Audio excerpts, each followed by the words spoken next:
Oh my gosh, look how vibrant the zinnias are. Hi everyone, welcome back onto the Dogwoods Flower Farm. My name is Kelly, new gardener here in Zone 8A, North Texas. Last night when my husband and I were walking the property and looking at how beautiful the zinnias are, I asked him if he'd be interested in doing a little experiment with me and doing some cross-pollinating. So I will show you. He chose, gosh, these are so beautiful and vibrant. I hope the camera is picking them up. He chose this one and this beauty here. And so I just put this is the pink one. I just put this organza bag on it to protect it from any type of cross-pollinating contamination. So those two are his.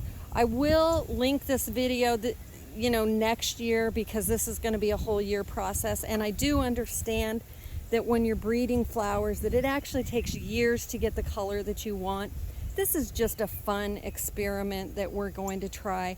I'm really interested in seed saving, seed collecting, and in fact, all of the marigolds that are planted, let me just tuck right in here. All the marigolds that are planted along this border are seeds that I collected last year from the flower heads, and really have enjoyed that part of it. In fact, I don't think I will ever have to buy another marigold seed again. I'm really enjoying it. I feel like I need a whole field of marigolds. They're probably one of my favorite flowers. I know a lot of people don't particularly care for their smell. I love it. It's a very nostalgic smell. That and irises are just two smells that will take you back to at least takes me back to my childhood. That and Play-Doh and peanut butter. So then we'll come up here and I'll show you the flowers that I chose. But this one is so beautiful. I wish I would have chose that one, but I didn't. So this is and I'm sorry we're in the shade, so it might not be as bright. So this beautiful yellow, I'm going to attempt to cross-pollinate with this. It looks white, but it's sort of a lime green. So I will bag those as soon as the heads get a little bit bigger, and I can actually, so on that one as well, it's just not big enough to put the organza bag on. I don't have a ton of zinnias. I can tell you next year I see a lot more zinnias in my flower beds. I'll probably even extend out some flower beds. These things are just absolute go-getters. They love the heat. I don't really have to water them a whole lot.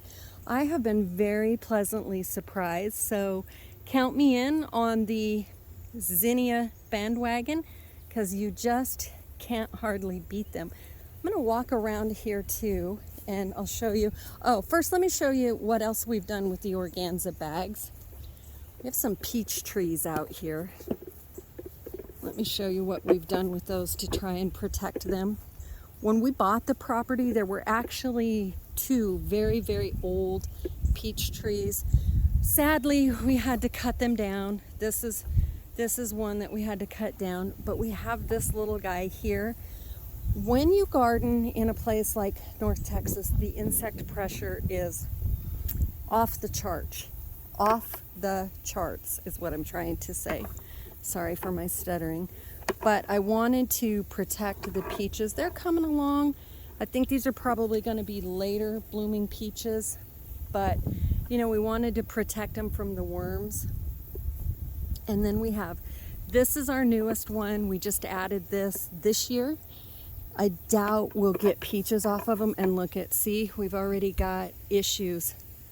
Growing fruit is a lot harder than you think it is. And especially when you're doing things organic.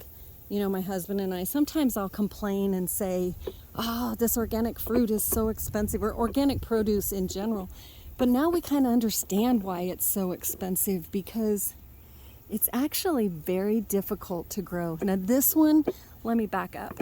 This is another one that was on the property, and it's doing okay. It's got some sap leaking out of it.